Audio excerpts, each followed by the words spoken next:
कुरान करीम किस नबी पर नाजिल हुआ?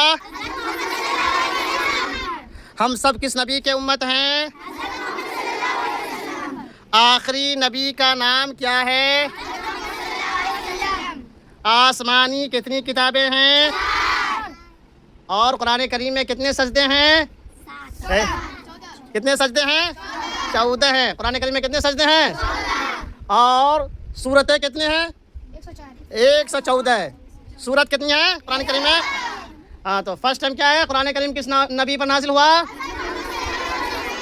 आसमानी कितनी किताबें हैं? और हम सब किसकी उम्मत है? किस नबी की उम्मत में है जी? और पहले पैगंबर का नाम क्या है?